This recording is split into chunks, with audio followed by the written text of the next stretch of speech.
আসসালামু আলাইকুম। সবাইকে স্বাগত জানাচ্ছি বিডি দর্পণের নিয়মিত আয়োজন আজকের দুনিয়ায়। আপনাদের সঙ্গে আছি আমি আরমান আলী। চলুন জেনে নেওয়া যাক সারা দুনিয়ায় এ পর্যন্ত ঘটে যাওয়া প্রধান খবরগুলো। ফিলিস্তিন প্রতিরোধ যোদ্ধাদের বিভিন্ন উইং গাজা ভূখণ্ডে দখলদার ইসরায়েলি বাহিনীর বিরুদ্ধে অভিযান অব্যাহত রেখেছে।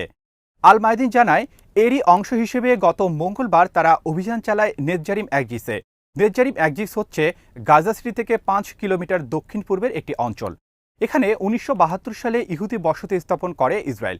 পরে 2005 সালে এখান থেকে অধিবাসীদের সরিয়ে নিলেও জায়গাটির দখল ছাড়েনি তারা।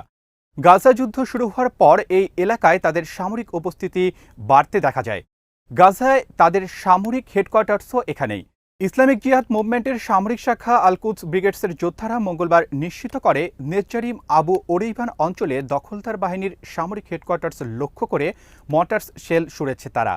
আল মায়াদিন জানায়, আল আকসা মর্টার্স ব্রিগেডসের যোদ্ধারা নেতজারিম ইসরায়েলের কমান্ড ও কন্ট্রোল রুম এবং সেনাদের যান লক্ষ্য করে দুটি 107 রকেট ছোড়ে। একই এলাকায় দ্বিতীয় অভিযানে ব্রিগেডসের যোদ্ধারা ইসরায়েলের সামরিক কার্যালয়ে লক্ষ্য করে কয়েকটি মর্টার শেল নিক্ষেপ করে। আল আকসা মর্টার্স ব্রিগেডসের নেতজারিম তাদের হামলার একটি ফুটেজও প্রকাশ করেছে। গত সোমবার একটি সেনা সমাবেশ এবং রসদ সরবরাহের বহর লক্ষ্য করে 107 টাইপের রকেট দিয়ে একাধিক হামলা চালানো হয়। আল মায়াদিন জানায়, লিবারেশন অব প্যালেস্তাইনের সামরিক শাখা মর্টার্স আবু আলী মোস্তাফা ব্রিগেডসের যোদ্ধারা দক্ষিণ পূর্ব রাফা গাজা ভূখণ্ডের দক্ষিণ অঞ্চলে ইসরায়েলি ট্যাঙ্ক লক্ষ্য করে আরপিজি শেল নিক্ষেপ করে। এদিকে আল কুদস ব্রিগেডস ও মর্টার ইজ আল দিন এবং আল কাসাম ব্রিগেডসের যোদ্ধারা যৌথভাবে রাফার ইয়াবনা ক্যাম্পে ইসরায়েলি সেনা ও বহর লক্ষ্য করে মর্টার শেল নিক্ষেপ করে। কিশুফি মিলিটারি সাইটে যৌথ অভিযান চালায় আল সারাআ, আল আকসা মর্টার্স এবং পপুলার রেজিস্ট্যান্স কমিটির আল নাসের সালাহ আল দিন ব্রিগেডস। গাজায় গত সপ্তাহে এ ধরনের বিচ্ছিন্ন হামলায় 3 ইসরায়েলি সেনা নিহত হয়। 7 অক্টোবর শুরু হওয়া লড়াইয়ে এ নিয়ে নিহত ইসরায়েলি সেনার সংখ্যা দাঁড়ালো 661 জন। আহত হয়েছে 3617 সেনা। পূর্ণাঙ্গ অস্ত্রবিরতির নিশ্চয়তা ছাড়া কোনো চুক্তি মেনে নেওয়া হবে না বলে হামাস জানিয়ে দিয়েছে। ফিলিস্তিনি প্রতিরোধ যোদ্ধাদের এই সংগঠনের রাজনৈতিক শাখার প্রধান ইসমাইল হানিয়া মঙ্গলবার এক বিবৃতিতে একথা জানান। এর আগে দিনের শুরুর দিকে ইসরায়েলি হামলায় হানিয়ার আপন বোনসহ পরিবারের 10 সদস্য নিহত হয়। কাতার ভিত্তিক সংবাদ মাধ্যম আল জাজিরা জানায়, ওই বিবৃতিতে হানিয়া বলেন, গাজায় ইসরায়েলের অভিযানের সমাপ্তি টানার নিশ্চয়তা দেবে না এমন কোনো প্রস্তাবকে চুক্তি হিসেবে মানবে না হামাস। বিবৃতিতে হানিয়া বলেন, শত্রুরা যদি ভেবে থাকে আমার পরিবারকে নিশ্চিহ্ন করলেই আমাদের অবস্থানের পরিবর্তন আসবে বা প্রতিরোধ বন্ধ হয়ে যাবে, তাহলে তারা বিভ্রান্তির মধ্যে রয়েছে। এর আগে ঈদুল ফিতরের দিন গাজায় ইসরায়েলের বিমান হামলায় হানিয়ার 3 ছেলে ও 4 নাতি নাতনি নিহত হন। তারা গাড়িতে করে আত্মীয়দের বাসায় যাচ্ছিলেন। ওই সময় হানিয়া বলেছিলেন, গত 7 অক্টোবর গাজায় ইসরায়েলের হামলা শুরুর পর থেকে 60 আত্মীয় স্বজন হারিয়েছে তিনি। মঙ্গলবার প্রকাশিত বিবৃতিতে আরও বলা হয়, হামাস বরাবরই চুক্তিতে পৌঁছানোর লক্ষ্যে সব ধরনের নমনীয়তা দেখিয়েছে। হামাসের সামনে যে প্রস্তাব রাখা হয়েছে তাতে দ্বিধাহীনভাবে সম্মতি জানিয়েছে। তারা শুধু একটি জিনিসই দাবি করে আসছে, আর তা হলো পূর্ণাঙ্গ অস্ত্রবিরতি। তারা এই আগ্রাসনের সমাপ্তি চায় এবং গাজা ভূখণ্ড থেকে পূর্ণাঙ্গ সেনা প্রত্যাহারের দাবি জানায়। যদিও অস্ত্রবিরতির প্রস্তাবের ব্যাপারে ইসরায়েল বরাবরই অনীহা দেখিয়ে এসেছে। দেশটির প্রধানমন্ত্রী বেনিয়ামিন নেতানিয়াহু গত রোববার স্থানীয় একটি টেলিভিশনে দেওয়া এক সাক্ষাৎকারে জানান, হামাসের হাতে জিম্মি ইসরায়েলিদের মুক্তির বিনিময়ে আংশিক অস্ত্রবিরতিতে সম্মতি রয়েছে তার। সেক্ষেত্রে যদি সব জিম্মিকে মুক্তি করা না যায় তাতেও তিনি সম্মত।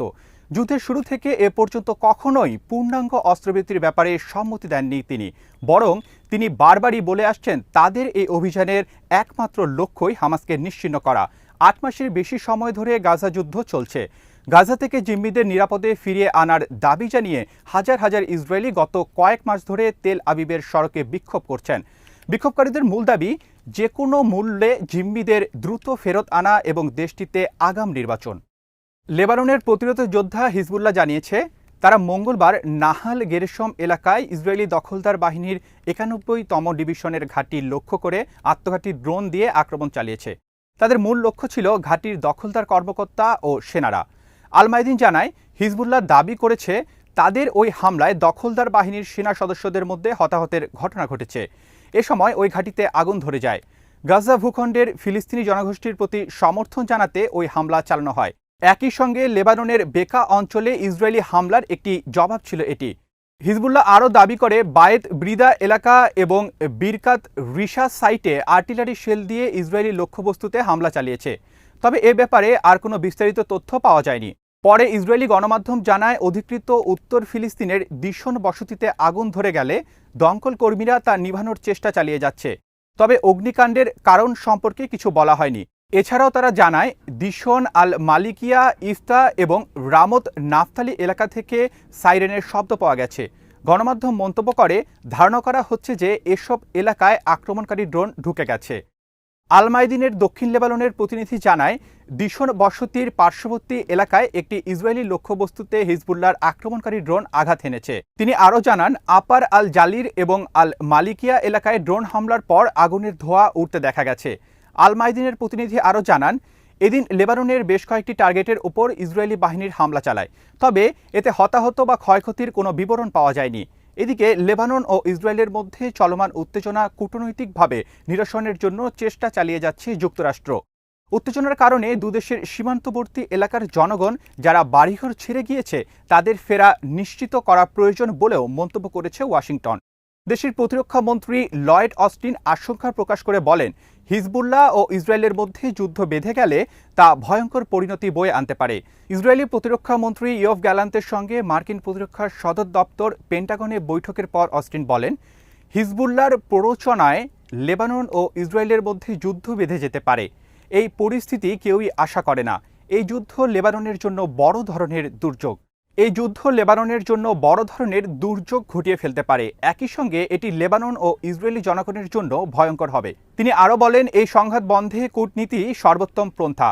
কাজে ইসরায়েলের উত্তর সীমান্তকে শান্ত রাখতে এবং ইসরায়েল ও লেবাননের সীমান্তবর্তী বাড়িঘর ফেলে পালিয়ে যাওয়া মানুষদের ফেরাতে একটি কূটনৈতিক চুক্তি আশু প্রয়োজন। রাফায় ইসরায়েলি অভিযান বন্ধের জন্য দেশটির প্রতি অনুরোধ জানিয়েছে রাশিয়া। জাতিসংঘে রুশ রাষ্ট্রদূত ভ্যাসিলি নেভেনজিয়া গত মঙ্গলবার ইসরায়েল ও ফিলিস্তিনের প্রতি যুদ্ধবিরতি মেনে নেওয়ার আহ্বান জানান। আল জাজিরা জানায় নিউ ইয়র্কে জাতিসংঘের সদর দপ্তরে অনুষ্ঠিত নিরাপত্তা পরিষদের এক বৈঠকে রুশ দূত বলেন রাশিয়া চায় ইসরায়েল তাদের রাফা অভিযান বন্ধ করুক। একই সঙ্গে মস্কোর সব পক্ষের প্রতি শর্তহীনভাবে অস্ত্রবিরতির আহ্বান জানাচ্ছে। তার দেশ চায় সব জিম্মি ও ফিলিস্তিনি বন্দির মুক্তি। তিনি বলেন এখন কি করলে যুদ্ধ আর বাড়বে না সে ব্যাপারে সিদ্ধান্ত নেওয়ার সময়। কয়েকদিন আগে নেদারল্যান্ডসের প্রতিরক্ষা মন্ত্রী কাসা ওলোংগ্রেনও রাফায় ইসরায়েলের অভিযানের নিন্দা জানায়। তিনি বলেন দখলদার বাহিনী বেসামরিক জানমালের ক্ষয়ক্ষতি কমাতে তেমন কিছু করছে না। একটি ডাচ টেলিভিশনে সাক্ষাৎকার দেওয়ার সময় তিনি আরও বলেন আমি মনে করি এ যুদ্ধে বেসামরিক প্রাণহানি অনেক বেশি হয়েছে। আমরা বারবার বলছি রাফা এমন এক জায়গা সেখানে বড় ধরনের হতাহতের ঘটনা ছাড়া সামরিক তৎপরতা চালানো সম্ভব নয় এবং ঠিক সেই ঘটনাটি ঘটছে। তিনি বলেন আন্তর্জাতিক সম্প্রদায় বারবার বলার পরও বেসামরিক প্রাণহানি রোধে ইসরায়েল খুব সামান্যই ব্যবস্থা নিয়েছে। প্রতিরক্ষা মন্ত্রী আরও বলেন বর্তমান পরিস্থিতিতে ফিলিস্তিনি জনগণের জন্য বেসামরিক ত্রাণ পাঠানো অত্যন্ত কঠিন হয়ে দাঁড়িয়েছে। এই কারণে দুর্ভিক্ষের মুখে এসে দাঁড়িয়েছে গাজার মানুষ। জাতিসংঘের সহায়তায় তৈরি করা এক পর্যালোচনায় দেখা যায় গাজার 5 লাখ ফিলিস্তিনি ভয়াবহ খাদ্য সংকটের মধ্যে রয়েছে। চলমান যুদ্ধের কারণে মানবিক সহায়তার পথ সংকুচিত হয়ে আসায় দুর্ভিক্ষের তীব্র ঝুঁকির মধ্যে রয়েছে এই ভূখণ্ডটি। বিবিসি জানায় গত মঙ্গলবার প্রকাশিত ইন্টারন্যাশনাল ফুড সিকিউরিটি ফেস ক্লাসিফিকেশনের তৈরি এ প্রতিবেদনে বলা হয়েছে গাজার পরিস্থিতিকে এখনই দুর্ভিক্ষ বলা যায় না, তবে এ অবস্থা অব্যাহত থাকলে দুর্ভিক্ষ আসন্ন। এর আগে গত মার্চেও একই আশঙ্কার কথা বলা হয়। এই প্রতিবেদনে সতর্ক করে বলা হয় রাফা সীমান্ত বন্ধ হয়ে যাওয়ার কারণে দক্ষিণ ও মধ্য গাজায় তীব্র খাদ্য সংকট চলছে। গত মে মাসে রাফা ইসরায়েলি অভিযান শুরুর কারণে প্রায় 10 লাখ মানুষ তাদের বাড়িঘর ছাড়তে বাধ্য হয়। এই বাস্তুচ্যুতি পরিস্থিতিকে আরও ভয়াবহ করে তুলেছে। জাতিসংঘের বিশ্ব খাদ্য প্রকল্প এই প্রতিবেদন সম্পর্কে বলেছে তীব্র ক্ষুধার মধ্যে গাজাবাসীর দিন কাটছে। এই প্রতিবেদন থেকে সেই পরিস্থিতি আরও স্পষ্ট হয়ে যায়। ওইসব এলাকায় ত্রাণ পৌঁছানোর গতিও অত্যন্ত স্রোত বলে মন্তব্য করা হয়। জাতিসংঘের কর্মকর্তারা জানান ইসরায়েলের সেনাবাহিনী ত্রাণ বন্টনে বাধা দেয়। চলমান বৈরিতা এবং আইন শৃঙ্খলার অবনতিও এর জন্য দায়ী। কংগ্রেস নেতা রাহুল গান্ধীকে ভারতের লোকসভায় বিরোধী দলীয় নেতা ঘোষণা করা হয়েছে। মঙ্গলবার রাতে এই ঘোষণা দেয় কংগ্রেস। এর আগে গত শনিবার দল থেকে রাহুল গান্ধীকে সর্বসম্মতভাবে এই পদে মনোনয়ন দেওয়া হয়।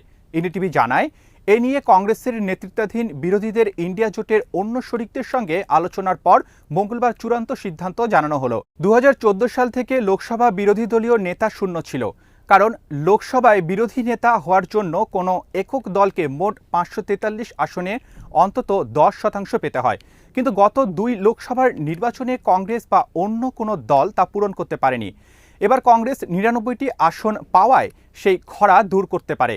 4 জুন লোকসভা নির্বাচনের ফলাফল প্রকাশিত হয়। এরপর গত সোমবার ভারতীয় পার্লামেন্টের অষ্টাদশ অধিবেশন শুরু হয় নতুন পার্লামেন্ট হাউজে।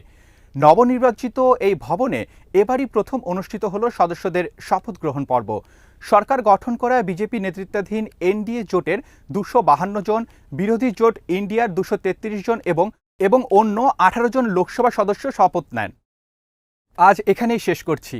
সবাই ভালো থাকুন, সুস্থ থাকুন আর দেখতে থাকুন বিডি দর্পণ। চ্যানেলটি ভালো লাগলে সাবস্ক্রাইব করুন, সংযুক্ত থাকুন আমাদের ফেসবুক পেজে। আল্লাহ হাফেজ।